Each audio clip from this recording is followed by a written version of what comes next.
Programa Novo Alvorecer, trazendo boas novas para você. Uma realização Assembleia de Deus de Caratinga.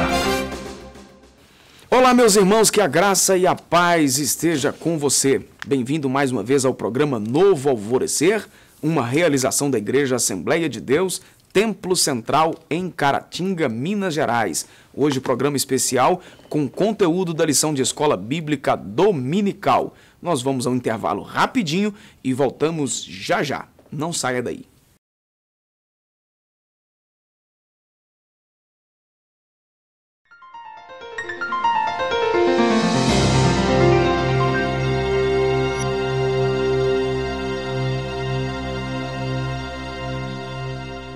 Continuando o programa Novo Alvorecer, comigo aqui no estúdio, pastor Saulo Sabino e pastor Adriano. Bem-vindos mais uma vez, pastores. Amém. Deus abençoe vocês. Animado, pastor Saulo? Amém. Graça e paz, varão. Isso aí, pastor Adriano.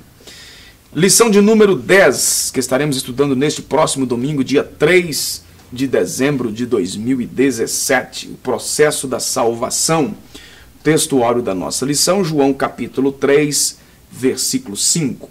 Respondeu Jesus: na verdade, te digo que aquele que não nascer da água e do Espírito não pode entrar no reino de Deus. A verdade prática, o processo bíblico de salvação se dá por meio da justificação, regeneração e santificação do ser humano. O texto que nós estaremos trabalhando é João capítulo 3, do versículo 1 até o versículo 7, engloba o texto que eu já citei aqui, do versículo 5. E aí esse é o assunto então que nós estaremos tratando aqui, senhores, justificação, regeneração e santificação. Tema importantíssimo da nossa teologia. Nós demos uma pinceladinha em algumas aulas atrás, falando sobre esse processo da salvação. A salvação, ela tem um processo. E hoje nós vamos definir exatamente o que seria esse processo. Certo. Vários aspectos que compõem a salvação, que é a justificação, regeneração, santificação. Isso tudo engloba o momento que a pessoa ela aceita e reconhece Jesus como Senhor e Salvador da vida dela. Então eu acho um assunto especial que todos nós precisamos de entender isso aqui. Esse processo aí seria como se fosse um quadro? Você começa a pintar e só lá na frente que você vai ter o resultado final, ou ele é imediato? Não, existem coisas que são imediatas. Certo. A salvação, por exemplo. Ou seja, o que acontece de imediato na salvação? A pessoa é justificada, vamos explicar aqui o que é. Ela é regenerada. Agora, você vai ver que a santificação, no momento da salvação também já acontece a santificação da pessoa, mas ela não para por ali. Esse processo continua no percurso da nossa vida aqui. Certo. Então o que faz parte do processo seria aspectos que envolvem a salvação. É isso aí. Seria isso. Ou de outra forma, nós vamos ter na nossa introdução, a justificação, a regeneração, a santificação é o que é a salvação. O que é a salvação? É o crente ser justificado, regenerado e santificado. Então esses três aspectos é o que forma a salvação em si. Se a pessoa não for justificada, ou não for regenerada, ou não for santificada, ou não está sendo santificada até então, ele não é salvo. Então pode dizer que esses três aspectos é o que compõem a salvação, ou os três lados da salvação. E o autor não colocou aqui na lição, não sei se tem alguma lição para frente que ele vai abordar isso, mas existe ainda um último processo que é a glorificação. Que aí sim é o desfecho final da salvação. Tem uma das lições, parece que é a última, vai tratar exatamente disso aí, do processo final da salvação. Que é justamente a glorificação, que vai acontecer quando? Para os vivos, no arrebatamento, na transformação dos que estiverem vivos, para os mortos que ressuscitarem em Cristo com o corpo glorificado. Vai ser a lição 13. Pronto. Diferentemente, esse trimestre nós teremos 14 lições, Nós temos um domingo a mais, que normalmente tem no período de 3 meses. Então vamos lá. Esse processo da salvação na vida do crente se dá em 3 aspectos, como a gente já falou, que é a justificação, regeneração e a santificação. Esse processo é alcançado pela fé na crucificação, morte e ressurreição do nosso Senhor Jesus Cristo. E aí? Tudo se resume a isto, né? A Jesus. A salvação que nós recebemos e desfrutamos está relacionada 100% em Jesus. Uhum. E a gente está sempre destacando isto por causa da nossa linha de teologia, né, no livre-arbítrio que nós falamos anteriormente, para não pensar que não sejamos mal interpretados, em que as pessoas vão pensar que quando nós defendemos o livre-arbítrio, estejamos dizendo que o homem tem alguma participação no processo na salvação em si, e não temos, né? Nós sempre vamos frisar isso aqui, que todo o processo é alcançado na fé, né? O mérito todinho é de Cristo. É de Cristo. Uhum. Então isso é muito importante. Nós cremos que toda a obra da salvação se resume ao que Cristo fez no Calvário. Certo. Foi dito num programa anterior, acho que foi o senhor que falou, que a fé do homem na crucificação de Jesus não acrescenta nada no sacrifício em si. Exatamente. Não tira o mérito. Não tira o mérito de Jesus, em forma alguma. Certo. Então vamos lá começar a trabalhar a justificação, e nós vamos ver a sua natureza, então. Essa, então, evoca a ideia de um tribunal jurídico em que pesam terríveis e verdadeiras acusações contra nós, mas que por meio do sacrifício expiatório e substitutivo de Cristo se tornaram nulas. Assim, somos declarados inocentes, pois nossa condenação foi substituída pela pena paga por Cristo na cruz. Eu disse em alguns programas anteriores a respeito de algo que tem a ver com isso. Quando o homem pecou no Éden, ele adquiriu 2 coisas terríveis, que automaticamente, segundo Paulo fala aos Romanos, passou para toda a humanidade. Uhum. Por isso aí Paulo disse, olha, por um homem entrou o pecado no mundo, então todos pecaram. É a herança da natureza, herança né? da natureza pecaminosa. Então, o que o pecado trouxe para a natureza do homem, para o homem em si? 2 problemas terríveis, insolúveis. Primeiro, uma dívida com Deus impagável. Segundo, um caráter deteriorado. O ser humano não tinha possibilidade de resolver isso por hipótese alguma. Por si só, né? Fazendo uma analogia aqui, fazendo uma analogia, Satanás dava gargalhadas com isso. Porque seria impossível para o ser humano resolver. E Deus resolveu o problema com 2 situações, justamente essa. A dívida, Deus resolveu com a justificação. Que foi, Jesus pagou a dívida do ser humano. Foi isso que Paulo falou lá.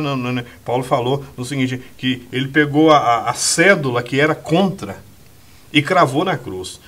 A questão do caráter, Jesus resolveu, Deus também resolveu com a regeneração, que é uma nova natureza. Uhum. E essa questão de nova natureza, qualquer um pode exegeta, pode estudar, pode explicar. Olha, é nascer de novo. Para Deus, somos nova criatura, literalmente. Então, Deus resolveu o problema insolúvel com 2 situações. Justificação, a dívida foi quitada. Foi o que ele falou aqui. Era uma questão de tribunal. E não tinha outro meio de ser resolvido. A justiça de Deus precisava ser satisfeita. E o sacrifício de Cristo satisfez. E o segundo, o caráter, totalmente corrompido, que o Senhor refez, ou melhor, fez novo, através da regeneração. É que Paulo falou, aquele que está em Cristo, nova criatura. Certo. E aí, pastor Saulo? O que nós vemos aí também é que a justificação é um termo, jurídico. Quando um acusado de um crime é levado a julgamento. E ele, se for inocente, ele vai automaticamente ser inocentado, Pelo menos se espera que seja, Agora, quando nós somos levados a um tribunal, como homens pecadores, nós todos somos culpados. E é aí que entra a necessidade de uma justificação. Como justificar alguém que é realmente pecador, ou criminoso, ou alguém culpado. Vai ter que pagar o preço, Então, é o sentido da justificação é esse. Cristo, ao pagar o preço, ele se tornou pecador no nosso lugar. Uhum. Porque a lei exige, e esta lei tem que ser cumprida e foi cumprida. A alma que pecar tem que morrer. E o salário do pecado é a morte. É por isso que Cristo morre, porque ele assumiu o nosso lugar, se tornou pecador e ele morreu literalmente para que nós fôssemos justificados. E aí nós precisamos, né, no final desse comentário, vai dizer que a fé é o instrumento para nós recebermos a justificação. Só que a fé é o meio instrumental e não a causa da justificação. A causa da justificação é o amor de Deus em Cristo. Agora a fé vai aceitar a justificação para nós sermos salvos. Né? Sobre a necessidade da justificação, o autor coloca aqui que é para que nos encontremos justos e santos diante de Deus, a fim de que sejamos participantes das bênçãos da salvação. É o único instrumento para que o problema seja resolvido. Não tem como se resolver de outra maneira a não ser pelo processo da justificação. Certo. É o único caminho. Interessante, antes que passe para o próximo, é que a pessoa justificada está livre de condenação e é herdeira da vida eterna. Né? Então essas aí são as bênçãos, né? Nós vamos ver aí que na justificação o nosso débito de dívida que nós tínhamos com o Senhor, como o pastor Adriano disse, foi cravado na cruz. E o nosso débito foi zerado. Nós não devemos nada mais. Porque Cristo pagou a nossa dívida. Certo. É por isso que Paulo, Romanos 8, ele fala, né? Portanto, agora Nenhuma condenação há para os que estão em Cristo. Ele explica, né, para quem está em Cristo. Né? Para finalizarmos aqui, que a gente tem 1 minuto desse bloco ainda, a impossibilidade da auto-justificação é algo real também, né? Real. O autor coloca que para ilustrar essa realidade, o Senhor Jesus ensinou sobre a justificação, apresentando lá a história do fariseu e do publicano, né? Enquanto o fariseu queria se justificar e tal, o publicano reconhecia sua miséria diante de Deus e teve os seus pecados perdoados. Aí ele vai adiante e coloca que a justificação não se refere ao esforço humano por pureza ou santidade, mas ao estado de retidão diante de Deus. Eu acho que o ponto-chave desse subtópico é reconhecer o estado de miséria. Foi o que aconteceu lá. O outro se engrandeceu. Né? Achou que pelos méritos próprios... Não, eu faço isso, isso e isso. Porque ele evitava alguns pecados, achar que estava bem diante de Deus. Mas o outro lá, eu reconheço que eu sou um miserável. E a Bíblia diz, Jesus falou que esse saiu justificado. Então elimina aqui totalmente a questão da autojustificação. Não tem possibilidade de se justificar por mim mesmo. Eu tenho que reconhecer meu estado de miséria e aí sim a possibilidade de Cristo, de eu desfrutar desse privilégio aí. Tá certo. Nós vamos a um rápido intervalo. Você de casa não sai daí, porque com certeza o assunto é muito importante e você não pode perder. Programa Novo Alvorecer volta já.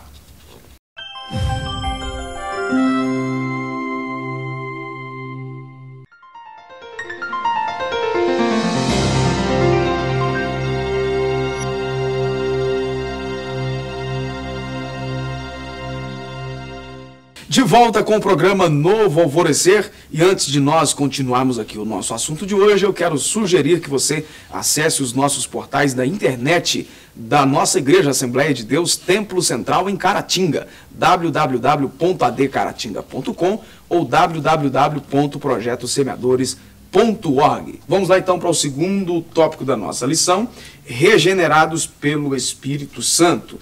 E aí nós vamos trabalhar aí 3 subtópicos na sequência. O autor vai colocar aqui no primeiro subtópico sobre a natureza da regeneração, que é a ação divina de criar um novo homem, dando-lhe um novo coração, transformando-o em uma nova criação, tornando-o filho de Deus e fazendo-o passar da morte para a vida. E aí, pastor Saulo?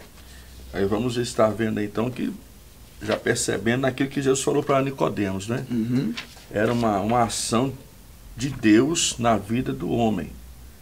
E nós percebemos naquele diálogo de Jesus com Nicodemos, que é um dos maiores ensinos das Escrituras, não é? Que vai abranger e tocar mesmo profundamente o novo nascimento.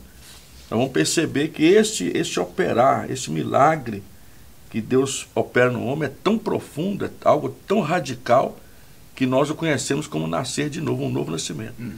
É uma mudança tão forte que Deus opera, tão radical no homem, que é comparado ao nascimento. E isso nós podemos perceber que o homem não tem condição de fazer isso em si próprio. É preciso uma ação externa, Milagre de né? Deus. Uma ação externa, um milagre de Deus para mudar o coração do homem. Um outro ponto aqui num auxílio teológico aqui da lição de mestre, o autor coloca que a regeneração é a ação decisiva e instantânea do Espírito Santo, mediante a qual ele cria de novo a natureza interior. Novamente. Né? E isso já era promessa de Deus desde o Antigo Testamento. Né? Desde o Antigo Testamento. Deus Não é usou- um ensino novo. Não, Deus usou Ezequiel, né? Olha, tirarei o coração de pedra, Colocarei colocarei o coração de carne. Né? É por isso que Jesus questionou para Nicodemo: você é mestre e não sabe isso? Porque já estava escrito, né, no Antigo Testamento. Só que Jesus veio trazer uma nova luz, esclarecer melhor o que estava dizendo para Ezequiel. Orei dentro de vós o meu espírito, e a partir de aí, né, vocês vão agir diferente. Vão obedecer minha lei, É. né, respeitar. Então é o E, que é o novo e é nascimento. justamente o que o novo nascimento causa, né? É uma Exatamente. obediência a Deus, né? Uma aproximação de Deus. Um desejo de Desejo agradar por a Deus. Deus. Seria É. correto dizer que o novo nascimento é devolver aspectos da criação, de quando o homem foi criado? Sim, devolver aquilo que E- como Adão foi criado. Né? É algo que o pecado roubou, né? É importante de ver que o novo nascimento ele tem as mesmas características da criação de Adão. É uma intervenção direta de Deus ao criar Adão, e o novo nascimento é uma ação direta de Deus. Quando Adão é levantado, a Bíblia diz que ele foi feito alma vivente, ele vai ter contato com Deus. E o homem, quando ele é regenerado, a Bíblia vai dizer que também ele recebe uma nova vida. Ele se torna vivo novamente para ter contato com Deus. E é um milagre do mesmo nível. O novo nascimento, a criação de Adão, é um milagre do mesmo nível, sem intervenção humana, mas direta de Deus. Paulo ele falou aos Gálatas, do capítulo 5, a partir do 23, a respeito do fruto do Espírito. Né? Então são exatamente a pessoa que nasce de novo, ela passa a produzir por obra do Espírito Santo essas qualidades. Santificação, amor, os frutos do Espírito em si, né? Moderação, paz, longanimidade, E nós- bondade. Aí nós percebemos também, pastor, não vamos falar um pouco sobre santificação um pouco à frente, mas nós percebemos que o fruto do Espírito são as características da santificação.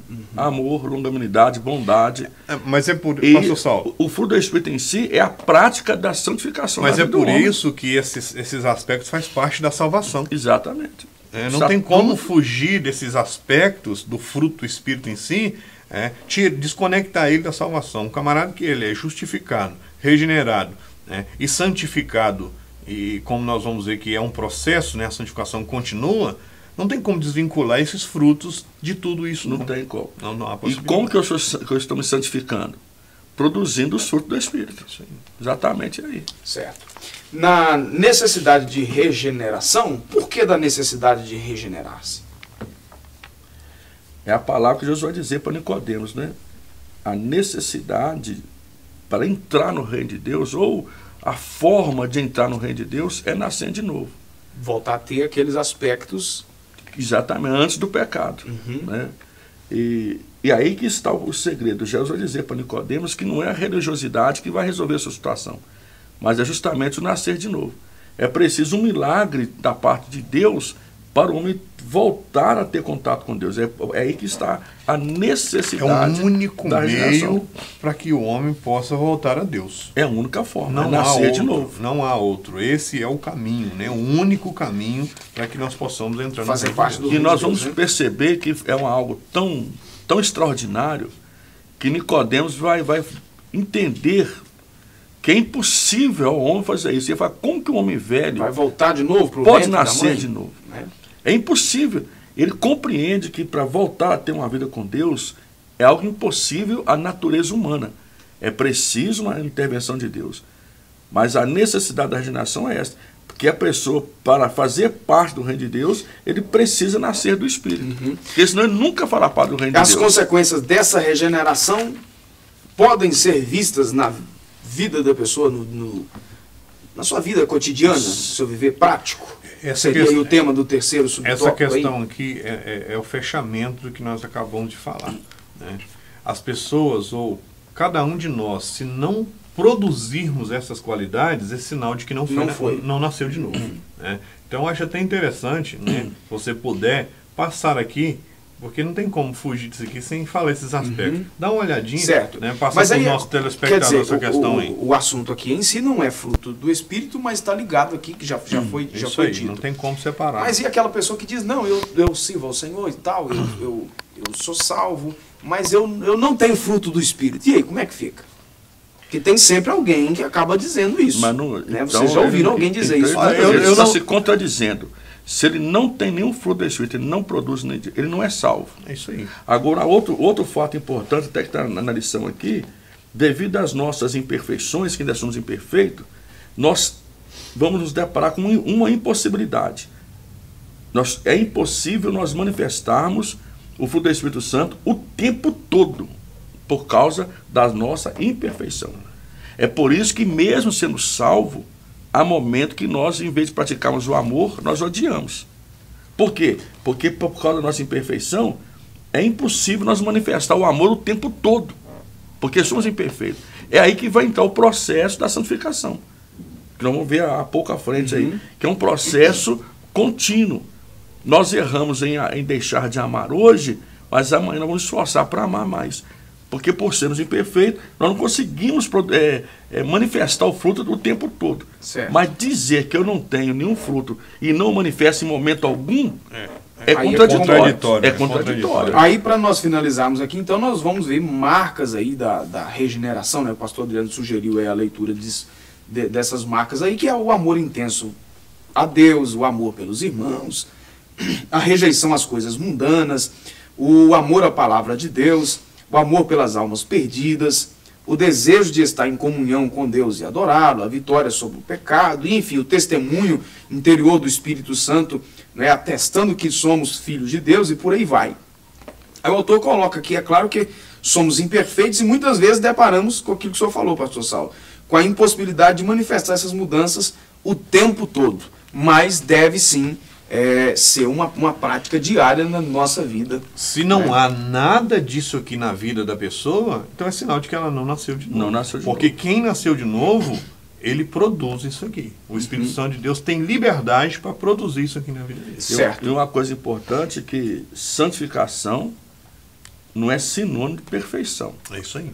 Paulo disse na carta aos Efésios que a função dos pastores é levar os santos ao aperfeiçoamento. Então, santidade não é sinônimo de perfeição. É por isso que nós precisamos estar nos santificando dia após dia. Porque apesar de sermos santos na salvação, nós somos imperfeitos ainda. E o que temos que fazer então? Estamos buscando melhorar dia após dia. Certo. Nós vamos a mais um intervalo, o último do programa Novo Alvorecer de hoje, e voltamos já já.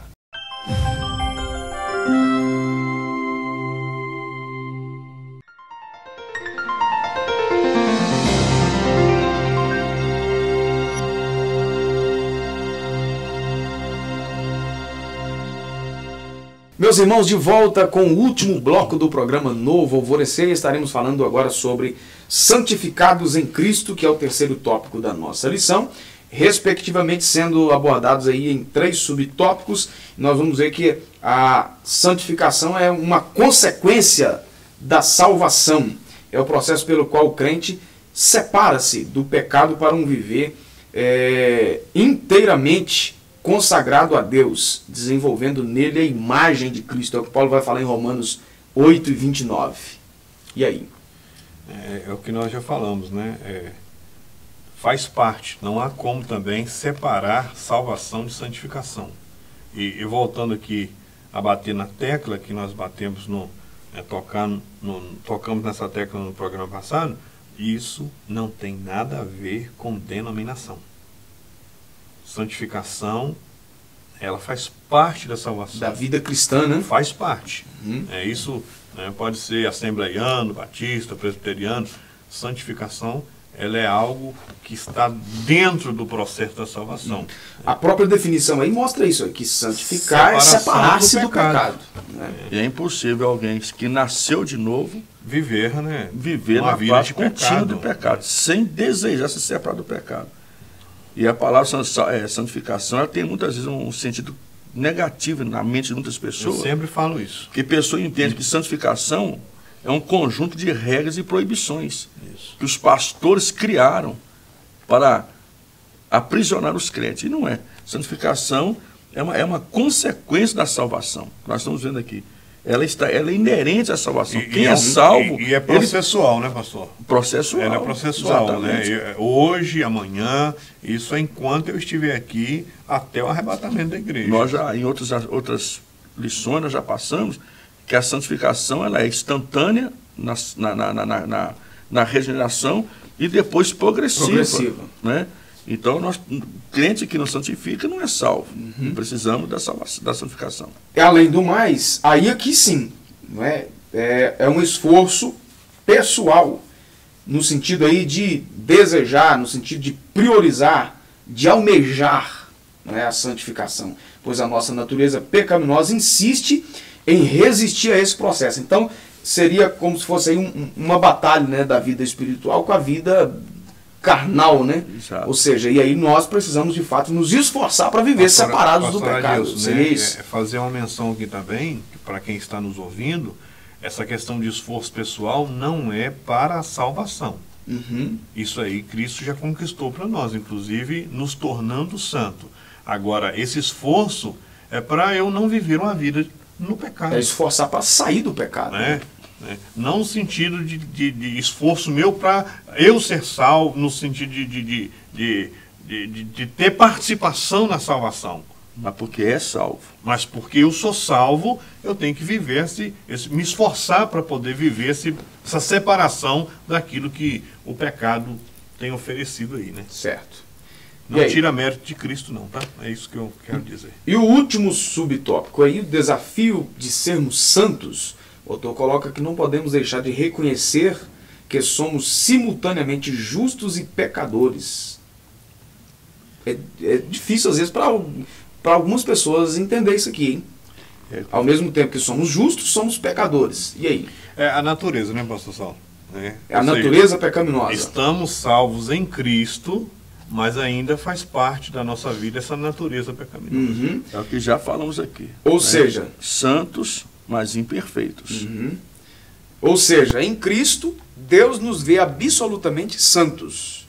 No entanto, em relação à nossa natureza inclinada ao pecado, nossa santificação sofre reveses. É o que Paulo vai tratar em Romanos 7 e 15. Aí vai, né, é por isso que nós precisamos, né, da ajuda do Espírito Santo, a nossa dependência dele, mas também nós precisamos desejar sermos santos. É onde que eu percebo que está a parte humana. É o desejar, é o querer. O Senhor Jesus falou, quem quiser vir após mim, negue-se a si mesmo. Então, quem quiser, o querer, é o desejar. Eu quero que o Senhor me ajude a ser santo. E abrir espaço para o Espírito Santo em nossa vida, para ele operar isso em nós. Certo. Né? Ou seja, aqui vai chocar com outras linhas teológicas, mas ao mesmo tempo que uma pessoa é salva, santificada, daqui a pouquinho ela pode, como diz o dito popular, chutar o balde e entregar-se à vida de pecado. Pode voltar atrás. Nós vamos perceber isso na Bíblia. Pessoas que voltaram atrás, né? Pararam de desejar continuar com Jesus. Então, é onde que está a participação dentro humana. do próprio escritos de Paulo, né? Nós vamos ver que Paulo teve um momento da sua vida e falou assim, olha, eu estou sozinho.